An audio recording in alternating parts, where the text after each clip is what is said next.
Hey Tyson, I'm just going to make a video myself. I thought that might be faster than trying to find one. So going over these 4 questions that you got wrong. So here it asks when the statements, or which statement is true regarding the graphs. So you'll see when they're crossing, that's not at the same. There's not a point here to show when they're crossing. So this one's kind of weird. It's going to be when they're both at 0. The x is 0 for the blue line. The y is 0. Or I'm sorry, the x is 0 for the red line. They're both at -2. So it's asking when they're going to be the same. They're both going to be the same when the x is at 0. Okay, kind of the same thing here. They're both the same when x is at 3. So x is 3 for the blue line, x is 3 for the red line. They're both at 6. So when 3 and 3 are your x's, then they're the same.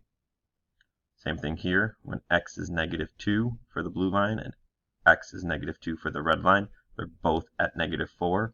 So when x is -2 and for the red line and the blue line, that's when they're both the same. And then the same thing here.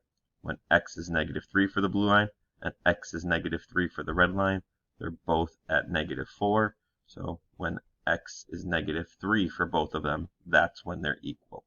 I know it kind of gets confusing with the -4. I see you selected that option on a couple of them, but it's really asking when x's are the same. Where are they going to meet? So when x is -3 for both of them, that's when they meet. Hopefully that helps.